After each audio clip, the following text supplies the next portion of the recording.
खबर भारत और जापान के मजबूत होते रिश्तों की। शुक्रवार को यूपी जापान इन्वेस्टमेंट समिट 2026 के तीसरे दिन राजधानी लखनऊ में जापानी डेलीगेशन ने सीएम योगी से मुलाकात की। वहीं सीएम योगी ने 3 दिनों में हुए कार्यक्रमों का निचोड़ बताते हुए बड़ी घोषणा की। जापान की धरती में हमने संकल्प लिया था,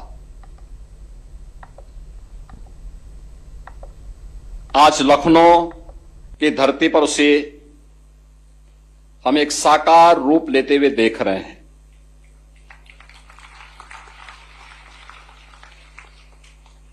जापान में हुई हमारी बातचीत अब एक स्ट्रांग बिजनेस पार्टनर में बदल रही है। यूपी को ग्लोबल इन्वेस्टमेंट का हब बनाने और राज्य की इकोनॉमी को $1 ट्रिलियन तक ले जाने के लक्ष्य में सीएम योगी के जापान दौरे से जो संकल्प और उम्मीदें जगी थी, वो शुक्रवार को लखनऊ में हकीकत की जमीन पर उतरती देखी गई। आज उत्तर प्रदेश में इन्वेस्टमेंट, इंडस्ट्री एंड एम्प्लॉयमेंट के नए अवसरों का आधार बन रहा है। यह जापान और भारत के बीच उत्तर प्रदेश और यामानासी के इन संबंधों ने एक नई साझेदारी के युग की शुरुआत की है। यूपी जापान इन्वेस्टमेंट समिट 2026 का तीसरा दिन बेहद खास रहा, जहां राजधानी लखनऊ में जापान के 200 से ज्यादा उद्योगपतियों, बिजनेस लीडर्स और सीईओ का महाकुंभ जुटा। जहां सीएम योगी ने इन तीनों दिनों में हुए कार्यक्रमों का निचोड़ बताते हुए बड़ा ऐलान किया। पिछले 3 दिनों में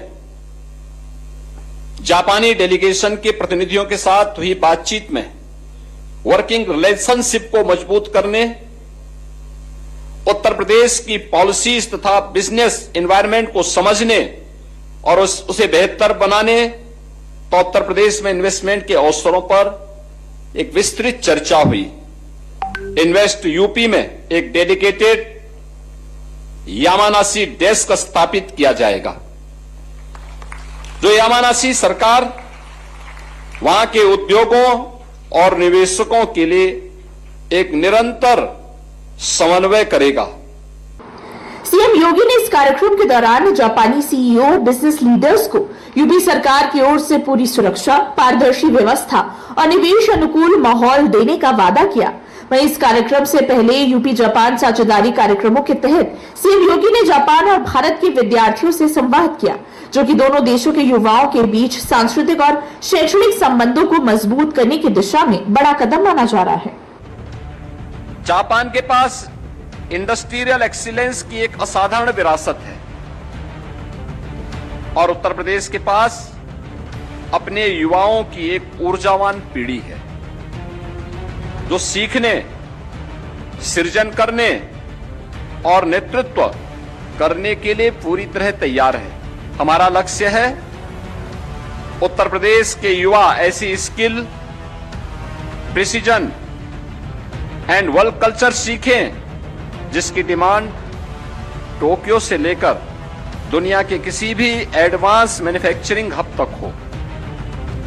लैंग्वेज उन्हें जापान से जोड़ेगी,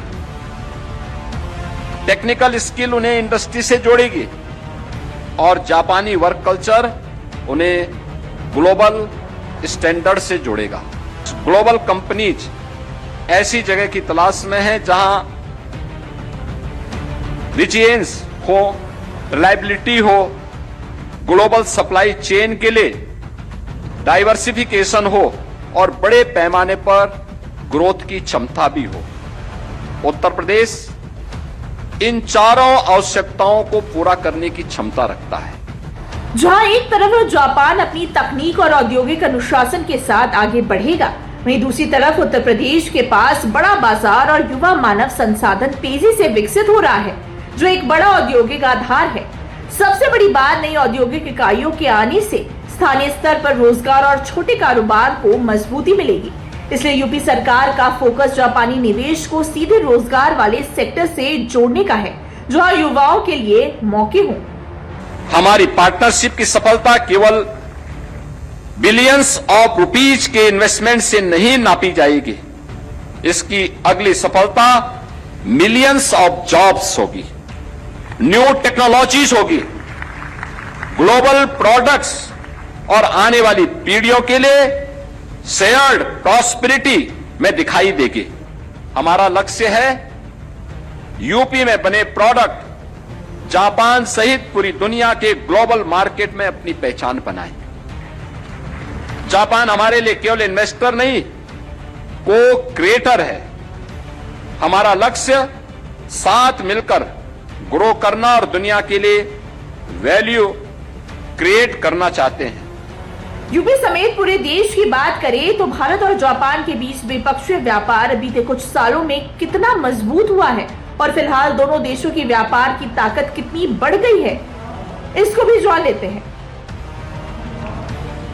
भारत जापान के बीच व्यापार की बात करें तो भारत जापान का जो बायलैटरल ट्रेड है यानी द्विपक्षीय व्यापार है वो करीब 27 अरब डॉलर के आसपास है। भारत जापान को लगभग 6.04 अरब डॉलर का निर्यात करता है। जापान से भारत की आयात की बात करें तो 21.44 अरब डॉलर का आयात होता है। जापान का भारत में एफडीआई साल 2000 से साल 2026 तक के जो आंकड़े हैं वो लगभग 48.14 अरब डॉलर के आसपास हैं। जापान भारत में एफडीआई का 5वां बड़ा स्रोत है। भारत में लगभग 1400 से ज्यादा जापानी कंपनियां भारत में काम कर रही हैं।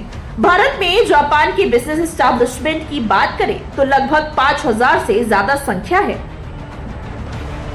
राइजिंग सन से राइजिंग यूपी तक बढ़ती भारत जापान साझेदारी उत्तर प्रदेश की विकास नीति का एक अहम हिस्सा बन रही है।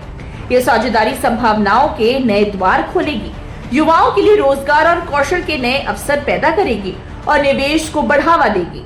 साथ ही उत्तर प्रदेश को $1 ट्रिलियन की अर्थव्यवस्था बनाने के संकल्प को साकार करने के प्रयासों को भी नई रफ्तार मिलेगी। जापान के साथ बढ़ता सहयोग तकनीक, उद्योग, निवेश और मानव संसाधन के क्षेत्र में यूपी की विकास यात्रा को और मजबूत करेगा।